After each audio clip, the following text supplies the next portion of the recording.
কেন্দ্ৰীয় গৃহমন্ত্ৰী অমিত শ্বাহ ডাঙৰীয়াৰ এটা ৰোড শ্ব' চাইকেল ফেক্টৰীৰ পৰা তেখেতে লাল গণেশলৈকে এই এৰিয়াটোত 2 কিলোমিটাৰ জোৰাৰ এটা ৰোড শ্ব' কৰিব।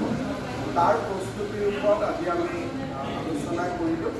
খুব ভাল ৰোড শ্ব' হ'ব, মেচিভ ৰোড শ্ব' হ'ব আৰু এই কথাখিনি আজি মই গুৱাহাটীত শিৱসাগৰ কাউন্সিলৰ বিধায়ক আৰু আমাৰ মণ্ডল সভাপতি, জিলা সভাপতি সকলোৰে লগত বহি আলোচনা কৰিলোঁ, যাতে 29 তাৰিখৰ ৰোড শ্ব' খুব ভালো হয়, শান্তিপূৰ্ণও হয় আৰু গুৱাহাটীত যাতে বিশেষ কোনো ট্ৰেফিক কণ্ডিশ্যনো নহয়, তাৰ কাৰণে আমি পেলাই আলোচনা মানুহ চব ক'ব খুব দিগদাৰী কিমান শিলচৰতে আমি কৈছিলোঁ 20,000 মানুহ, পিছত 1 লাখ মানুহ।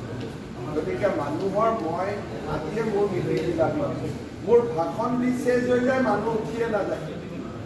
মানুহৰ বিজেপিৰ প্ৰতি অদ্ভুত আকৰ্ষণ। মই আজিৰ দিনটোত মোৰ অভিজ্ঞতা মই কৈছোঁ, মই এখন অভয়াপুৰীত মিটিং কৰিছোঁ, এখন গোৱালপাৰাত, এখন মিটিঙৰ ভাষণ দি মোৰ চেজ হৈ গ'ল, মানুহ এজনো উঠি নাযায়। মই আৰু কৈ থাকিবলগীয়া, যদি মই 20 মিনিট ভাষণ দিম বুলি ভাবিছোঁ, মানুহ উঠি যোৱা নাই 40 মিনিট, মোৰে মাত।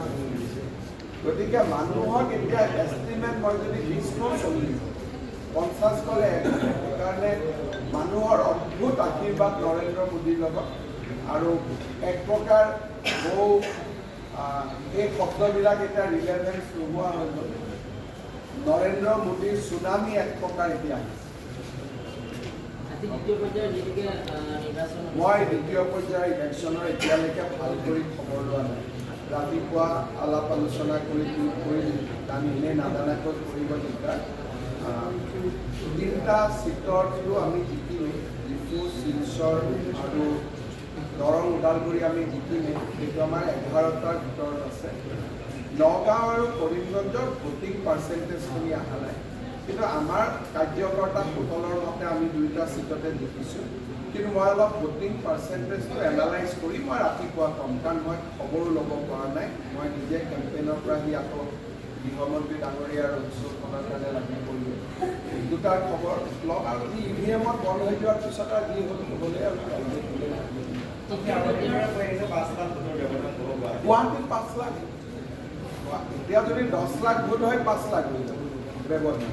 যদি ভোটে 7 লাখ হয়, গুৱাহাটীত ল' ভোটাৰ টাৰ্ণআউট এটা ইছ্যু এটা আছে, সেইটোৰ লগতো আমি বুজিব লাগিব। ইউজুৱেলি গুৱাহাটীত কি হয়, যি ভোট দিব আহে বিজেপি আহে, কিন্তু ভোট দিব অহা মানুহৰ সংখ্যাটো গুৱাহাটীত অলপ কম হয়।